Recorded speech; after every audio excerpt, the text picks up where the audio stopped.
Hello. Today we are going to study pronoun. As you all know, आप सब जानते हैं कि मैंने ग्रामर का एक सीरीज शुरू किया है जिसमें क्लास 3 से क्लास 12 तक के बच्चों के लिए मैं ग्रामर के सारे पोर्शंस को डालूंगा। अभी आज ये प्रोनाउन का पहला पोर्शन होगा जो छोटे क्लास के बच्चों के लिए, यहाँ तक कि क्लास 8 तक के बच्चों के सही समझ के लिए आवश्यक होगा। तो हम देखते हैं प्रोनाउन क्या है। बिना समय गंवाए हम आते हैं प्रोनाउन की पढ़ाई के लिए। Pronoun, as we all know, pro, the word is pronoun. जैसे ही प्रो की बात आती है, समर्थन, उसके बदले, और कहा भी जाता है the word used instead of a noun is called pronoun. वह शब्द जो नाउन के बदले इस्तेमाल होता है उसको प्रोनाउन कहते हैं। जैसे अगर मैं लिखता हूं राजू इज माय फ्रेंड, तो हमारे सामने 4 सेंटेंसेस हैं। Raju is my friend, Raju reads in my class, I know Raju's father also. I gave Raju 2 books yesterday. 4 sentences हैं, चारों में एक नाम राजू, राजू, राजूज, राजू, 4 बार इस्तेमाल सुन करके अच्छा नहीं लगता। सो वी यूज प्रोनाउंस ताकि वो सुंदर लगे। अब फर्स्ट सेंटेंस में if we keep Raju as it is, Raju is my friend, यहाँ पे राजू के बदले यदि हम ही लगाते हैं H-E, he reads in my class, I know Raju's father also, तो Raju's father के बदले यहाँ पे यदि हम his लगाते तो I know his father also, I gave Raju 2 books yesterday, तो I gave राजू के बदले I gave him 2 books yesterday। तो यहाँ पे फिर दोबारा पढ़े तो Raju is my friend, he reads in my class, I know his father also, I gave him 2 books yesterday, now this feels good। तो इसीलिए नाउन के रिपीटिशन को रोकने के लिए उसके जगह पे हम प्रोनाउंस का प्रयोग करते हैं। प्रोनाउन नाउन से अलग नहीं है, उसी का काम करने का के लिए उसके स्थान पे या उसके बदले में प्रयुक्त हो जाता है। हम कह सकते हैं pronoun is used as a substitute of a noun. तो आप समझ पाए होंगे कि pronoun is a word used instead of a noun और pronoun is a word used at the place of a noun, या pronoun is a word used as substitute. Substitute का मतलब उसके बदले में, वो नहीं रहे तो उसका काम कर देना। अब हम आते हैं types of noun. Today there are 10 types of noun. तो ये देखते हैं। सबसे पहले पर्सनल प्रोनाउन। आप किसी से भी पूछेंगे ये प्रोनाउन के कुछ एग्जाम्पल्स बताइए तो लोग कहेंगे he, she, it, this, our, their, ये कहेंगे। लेकिन और भी तरह के नाउन प्रोनाउंस होते हैं और हम उसको देखेंगे। सबसे पहले personal pronoun. Personal pronouns are pronouns that are used for persons. हमने नाउन के डेफिनेशन में पढ़ा था कि noun is the name of persons, places, animals, things. तो पर्सन्स का मतलब केवल आदमी ही नहीं और केवल राम, श्याम, सीता, गीता ही नहीं। पर्सन्स का मतलब डॉक्टर भी, इंजीनियर भी। और जब हम किसी थर्ड पर्सन में किसी जीव की बात करते हैं उसके लिए इट का प्रयोग करते हैं प्रोनाउन, वह भी हमारे पर्सनल प्रोनाउन में आता है। तो इन चीजों को ध्यान में रखेंगे। ऐसे जो बाकी सब लोग जानते हैं, I, we, you, he, she, it, ये सब पर्सनल प्रोनाउन है। लेकिन अब पर्सनल प्रोनाउन को भी सब्जेक्ट प्रोनाउन, ऑब्जेक्ट प्रोनाउन और पॉजेसिव प्रोनाउन के रूप में बांटा गया है। Personal pronouns are also divided in the on the basis of their function in a sentence. Sentence में वो प्रोनाउन क्या करता है उसके आधार पर भी हम उसको सब्जेक्ट ऑब्जेक्ट का काम करें या रिलेशन दिखाए, पॉजिशन दिखाए, उसके आधार पर भी प्रोनाउंस को बांटा गया है। और जब हम पर्सन्स की बात करते हैं तो एक और पर्सन आपने सुना होगा कि 3 पर्सन्स होते हैं, first person, second person, third person. तो when there are 3 persons, first person किसे कहेंगे? उस प्रोनाउन को जिस प्रोनाउन का प्रयोग बोलने वाला अपने लिए करता है। जिस प्रोनाउन का प्रयोग बोलने वाला अपने लिए करता है, जैसे मैं अपने को आइदर आई कहूंगा या और लोगों को मिला के जब मैं उनके तरफ से बात कर रहा हूँ तो वी कहूंगा। तो आई वी ये दोनों क्या हो गए, फर्स्ट पर्सन के प्रोनाउन हो गए।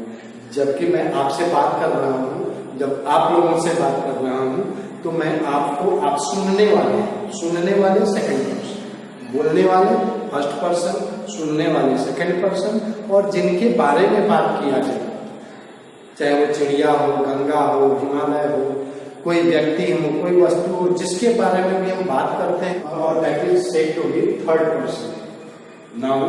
और उसके बदले में हम ही, शी, इट या दे का इस्तेमाल करते हैं, third person pronoun. You second person pronoun है। अब तो एक्चुअली 18th सेंचुरी के पहले तक के इंग्लिश को जब आप देखेंगे तो वहां सिंगुलर नंबर सेकंड पर्सन के लिए दाउ, THOU का प्रयोग होता था। दाउ मीन्स तुम, और आप लोगों के लिए, तुम लोगों के लिए यू का प्रयोग होता था।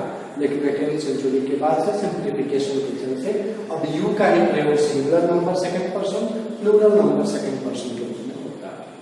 फर्स्ट पर्सन आप समझ गए, I and we are first person. अब जब I, we, thou, you, he, she, it, they जहां भी रहेंगे, निश्चित रूप से ये सेंटेंस में सब्जेक्ट का काम कर रहे हैं। जब ये ऑब्जेक्ट का काम करेंगे तो आई मी हो जाएगा, वी अस हो जाएगा, दाउ ही हो जाएगा, यू हो जाएगा, he him, she her, it ही रहेगा, दे देम हो जाएगा। तो इस तरह इनका फॉर्म बदलता है तब जब इनका फंक्शन बदलेगा। सेंटेंस में जब ये ऑब्जेक्ट का काम करेंगे तो ये इस रूप में प्रयुक्त होंगे, और जब रिलेशन या पॉजिशन दिखाने का काम करेंगे तो वहां पर हम इनको पॉजिटिव प्रोनाउन करते हैं। और इस वीडियो को ध्यान से देखेंगे, सुनेंगे ध्यान से, पूरा देखेंगे तो और ज्यादा समझ में आएगा। हम आते हैं second type, positive pronoun. Positive pronoun are pronouns that show relation, that show relation or position such as mine, ours, theirs, yours। ये अब थोड़ा सा यहाँ पे ध्यान रखिए, theirs में एपोस्ट्रोफी एस नहीं लगेगा, बहुत भयंकर भूल होगी। Never use apostrophe S when theirs is being written as pronoun। yours हम लिखते हैं तो इसमें एपोस्ट्रोफी नहीं लेना है। इट्स लिखते हैं प्रोनाउन के रूप में, वहां एपोस्ट्रोफी नहीं होती। और तो ये पोजीशन शो करता है या relation. She is my sister. अब यहाँ पे माई प्रोनाउन नहीं है क्योंकि उसके जस्ट बाद सिस्टर है, और सिस्टर क्या है, नाउन है। और हम जानते हैं कि प्रोनाउन नाउन का सब्स्टिट्यूट है, तो प्रोनाउन के तुरंत बाद नाउन का इस्तेमाल कभी नहीं होगा। यदि आपको लगता है कि यह शब्द कोई गिवन शब्द प्रोनाउन है और उसके तुरंत बाद आपको नाउन दिखता है, कंफर्म हो जाइए कि वह नाउन के पहले वाला शब्द प्रोनाउन नहीं है, वह एडजेक्टिव का काम कर रहा है। वहां वो क्या कर रहा है, प्रोनाउन को क्वालिफाई कर रहा है। जैसे शी इज माई सिस्टर, वह मेरी बहन है। माई यहाँ पे पॉजिटिव एडजेक्टिव हुआ, और दैट गर्ल या that book is mine, that book is mine. तो यहाँ पे माइन के बाद नाउन नहीं है, माइन पॉजिटिव प्रोनाउन। अब आते हैं डिमोन्स्ट्रेटिव्स। तो demonstratives used to point out something. ये डिमोन्स्ट्रेटिव प्रोनाउंस वो प्रोनाउंस हैं जो सूचित करते हैं, निर्देशित करते हैं। जैसे मैं कहूँ कि दिस इज अ डस्टर, तो आप समझेंगे कि यह डस्टर है, मैं दिखा रहा हूं।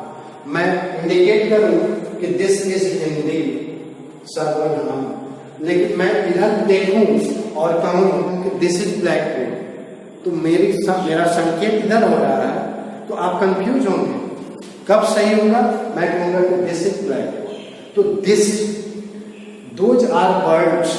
मैं कहीं दिखाऊं वहां चिड़िया है, तो दिखा करके बोलूं कि दोज आर बर्ड्स, तो वो सेंस बनता है। तो इंडिकेट करना, रेफर करना, सूचित करना, इंगित करने के लिए जिन प्रोनाउंस का प्रयोग करते हैं उन्हें हम क्या कहते हैं, डेमोन्स्ट्रेटिव प्रोनाउन, और इनके कौन कौन से हैं? मात्र 4 हैं। This, that, these, those. उसके बाद आते हैं distributive pronoun. Distribute, used to refer to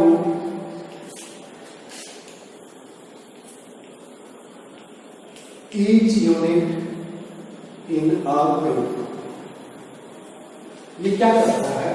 distributive pronoun देख करके, समझ करके ही लगता है कि हाँ भाई यह डिस्ट्रीब्यूट करने का काम करेगा। क्या करेगा? डिस्ट्रीब्यूट करने का काम करेगा। जैसे each boy in this class is intelligent. तो क्लास एक समूह हुआ विद्यार्थियों का, और उसमें से प्रत्येक विद्यार्थी इंटेलिजेंट है। तो ईच शब्द जो है सबको सेपरेट करना, used to refer to each unit, हर यूनिट को। The mangoes are good, each mango tastes sweet. हर आम मीठा लग रहा है स्वाद में। तो वो जो एक एक जो ईच शब्द का प्रयोग किए, एवरी का प्रयोग किए, तो ये क्या करता है? एक एक को सेपरेटली रेफर करता है। तो इसलिए हम इनको डिस्ट्रीब्यूटिव प्रोनाउन करते हैं। जैसे ईच, एवरी, ईदर, नीदर। तो either and neither are always used for two. जहां दो की बातें हैं वहीं पे ईदर या नीदर का प्रयोग होगा। दो से अधिक के लिए कभी भी ईदर और नीदर का प्रयोग नहीं होगा। हालांकि मैं प्रोनाउन का जो सेकंड वीडियो बनाऊंगा, कंपटीशन देने वाले विद्यार्थियों के लिए बनाऊंगा, कि जो प्रोनाउन से संबंधित बहुत सारी चीजें कॉम्पिटिटिव एग्जाम्स में आती हैं, तो उनमें उनके लिए हेल्पफुल होगा। थोड़ा सा हायर लेवल होगा, हालांकि बेसिक बातें पहले जानेंगे तभी उसको भी समझ पाएंगे। इसलिए अभी हम जनरली एक ग्लांस लेकर के चलेंगे। रिफ्लेक्सिव प्रोनाउन और एम्फैटिक pronoun. When the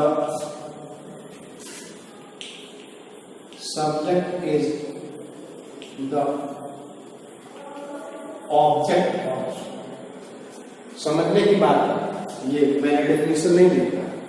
reflexive pronoun का कुछ बहुत ऐसा डेफिनेशन नहीं है, समझना है कि जब कर्ता के द्वारा, सब्जेक्ट के द्वारा किए गए कार्य का फल उसी पर पड़े, तब जिस फॉर्म ऑफ प्रोनाउन का हम प्रयोग करेंगे उसे हम रिफ्लेक्सिव प्रोनाउन। रिफ्लेक्ट करता है, एक्शन को reflects back to the doer of the action itself. जैसे myself, yourself, himself, etcetera. तो जब हम इन चीजों का प्रयोग सेल्फ लगा देते हैं तो आवर सेल्फ्स, देम सेल्फ्स, इनका प्रयोग करते हैं। जैसे आई हर्ट माई सेल्फ, मैं कहीं जा रहा था, ध्यान नहीं दिया, टेबल पे चोट लग गई, तो मैं कहूंगा कि आई हर्ट माई सेल्फ, मैंने चोट पहुंचाने का काम किया। किसको? खुद को। तो जब सेंटेंस में myself, yourself, ourself, himself, herself, ourself, themself का प्रयोग हो और उसका अर्थ निकले खुद को, ऑब्जेक्ट का काम करे। जब ये वर्ब के बाद लगा रहे, याद रखेंगे, बहुत कंफ्यूजन होता है बच्चों को रिफ्लेक्सिव प्रोनाउन और एम्फैटिक प्रोनाउन में। एम्फैटिक भी वही है, my self, yourself, himself, herself, लेकिन एम्फैटिक कभी ऑब्जेक्ट का काम नहीं कर रहा होता और रिफ्लेक्सिव हमेशा ऑब्जेक्ट का काम कर रहा होता है। जैसे मैं लिखूं आई माई सेल्फ सॉ यू, मैंने खुद तुम्हें देखा। तो यहाँ पे ये ऑब्जेक्ट नहीं है, वर्ब के पहले सब्जेक्ट के जस्ट बाद, केवल जोरदार बनाना। हम इसको अगर लिखते कि आई सॉ यू तो भी बात वही है, लेकिन आई माई सेल्फ सॉ यू है तो मैंने खुद तुम्हें देखा, जोर होगा।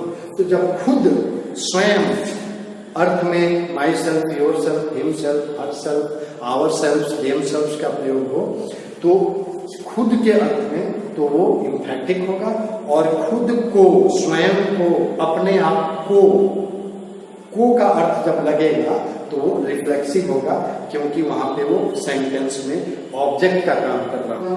और जब सब्जेक्ट के साथ करके केवल जोरदार बनाने में अपना योगदान दे रहा होगा तो हम एम्फैटिक प्रोनाउन कहेंगे। आते हैं interrogative pronoun. Interrogative pronoun, interrogation का मतलब ही आप जानते हैं, इंटेरोगेट करना मीन्स प्रश्न पूछना, सवाल पूछना, जानने का कोशिश करना। तो हु, इसमें भी गिनती कहीं है, who, whom, whose, what, which। तो ये सारे प्रोनाउंस जब प्रश्न पूछने में इस्तेमाल, the pronouns used to ask questions are called interrogative pronouns. Who is that boy, वो लड़का कौन है। whom do you want to talk to, आप किससे बात करना चाहते हैं। whose is this book, यह किताब किसकी है। तो ये सारे प्रोनाउंस जो प्रश्न पूछने में इस्तेमाल होते हैं हम इंटेरोगेटिव प्रोनाउन कहते हैं। फिर नंबर आता है इंडेफिनिट प्रोनाउन का। शब्द ही है indefinite, means not definite. Not definite जो कंफर्म नहीं है, निश्चित नहीं है। Someone has come to my house, मेरे घर कोई आया है। अब someone who is that, all are present today, आज सब उपस्थित हैं।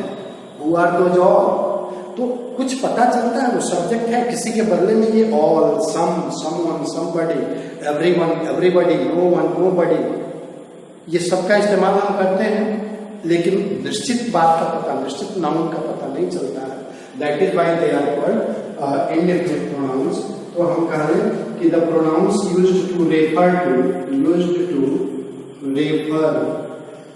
To indefinite,